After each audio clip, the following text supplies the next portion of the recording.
네, 우리가 이전 동영상에서 지방자치단체 또는 중앙정부의 저출산 대응 예산에 대해서 살펴봤고, 그 규모가 최근에 이제 한 50조 정도 된다 이런 얘기를 했습니다만은, 과연 그런 그 저출산 대응 예산을 통해서 직접적 또는 간접적 현금성 지원이 과연 우리나라 출생률을 높일 수 있을까? 최근 10년 동안 한 300조 정도를 쏟아부었지만 출생률은 오히려 떨어지고 있다. 이런 우려들을 많이 했죠. 그렇다면 과연 이런 그 현금성 지출, 예산으로 이런 출생률을 높이지 않고 만약에 있다면 다른 방법이 있을까?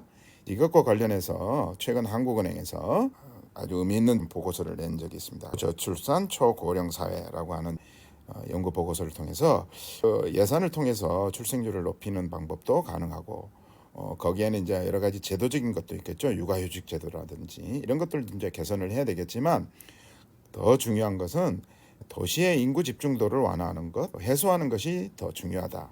그 내용을 조금 살펴보려고 합니다. 그래서 여러 가지 시나리오를 만들고, 시나리오별로 과연 이 시나리오가 개선됐을 때 출생률이나 출산율의 변화는 어느 정도가 있는지를 이제 각각 약간의 경제학적인 분석, 통계학적인 분석을 통해서 결과를 내놨는데요. 그 시나리오 첫 번째는 아동수당, 부모급여 또는 육아휴직수당 같은 정부 지출이 있는 거죠. 우리나라는 1.4% 정도 되는데, 그게 만약에 OECD 34개국 평균 수준 2.2%로 증가했을 때는 과연 출생률은 얼마나 오를까?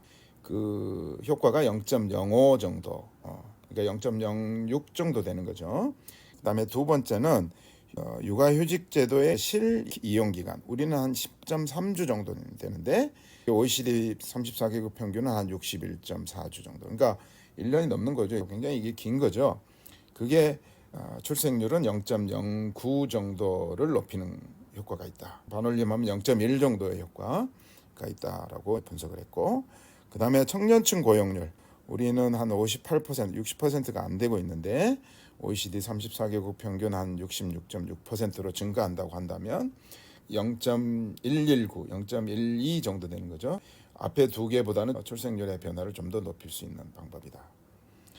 그 다음에 이 보고서에서 핵심적으로 조금 더 강조하고 있는 도시 인구 집중도가 현재는 431, 물론 이건 인구 밀도하고 이제 비중을 곱해서 나온 숫자입니다만은, 이게 OECD 평균 수준인 95.3 정도로 하락한다고 했을 때는 그 효과가 0.4 정도, 굉장히 큰 효과가 있는 것이죠.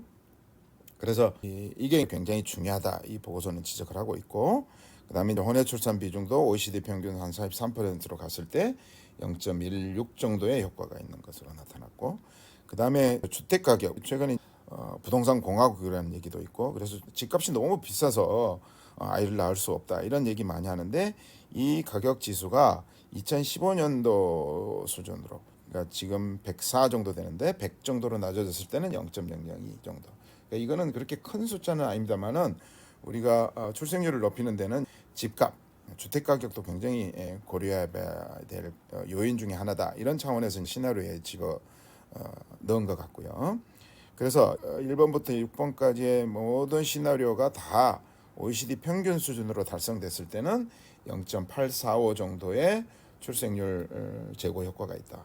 현재 0.7 정도 되면 1.6 정도 수준으로 출생률이 높아질 수 있겠다. 보고서가 주장하는 것은 그런 거고, 그 중에서 특히 도시 인구, 특히 수도권 도시의 인구 집중도를 완화하는 것이 이런 출생률을 높이는 데 굉장히 중요한 정책이 될 수 있겠다.